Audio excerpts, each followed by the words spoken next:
Hey, great you're here. We're thankful you're here. Thanks for joining us today. I'm Pastor Steve Waldron. We're looking at God's monotheism based on his omnipotence. So let's get started. We're in the Dictionary of Philosophy, Stanford University, plato.stanford.edu. Check out our other videos. Let's dive in. So an argument for monotheism from omnipotence. And it says this, we just interact with the text, fair use, read a little bit, talk a little bit about it. Al-Ghazali argues there can't be two gods. For were there two gods and one of them resolved on a course of action, the second would be either obliged to aid him and thereby demonstrating that he is a subordinate being, not all-powerful God, or else he would oppose and resist, therefore demonstrating he was the all-powerful and the first weak and deficient, not an all-powerful God. That's from Ghazali, page 40. I think his reasoning is sound there. If you got two gods and one is doing something. Now, when I'm saying God, I'm talking about God in the biblical absolute sense of all perfections, not some lesser deity. So, if you've got one all-powerful, all-knowing, omnipresent, all-wise God, if you had a second, well, first of all, you'd have no way to differentiate. And if one went to do something, they would have to be, if this one went to do something, this one would have to say, well, I'll do it too, which means it's submitting to that will, which means it's subordinate and not totally equal. So I would say that God's omnipotence is a huge proof, just based on Al-Ghazali's reasoning, of monotheism.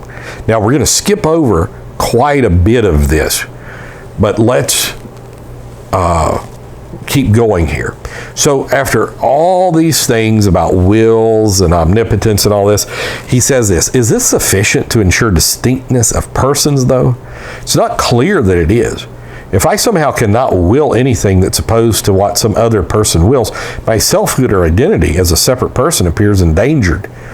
And if the impossibility is not merely contingent but logical or metaphysical, the threat to my independent identity seems even greater. So you can see what he's saying there is if you've got one God that's creating, whatever that other God goes to do, if it's equally everything and perfect, it's immediately going to either show itself greater than this God or subordinate to this God in helping. But again, it gets back to the impossibilities of having two all-wise, two all-knowing.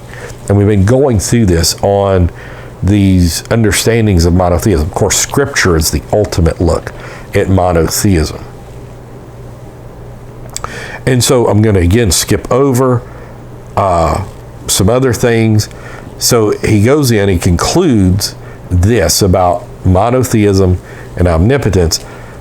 Premise one thus emerges unscathed. Since the proof is valid and its other premises appear unexceptional, the argument from omnipotent seems sound. So to kind of go back over where we've been with this, we see that God's simplicity, that his perfection, his sovereignty, and his omnipotence. Once you really understand the implications of everything that means concerning the biblical God, the show us monotheism is 100% true, and it's just irrevocable.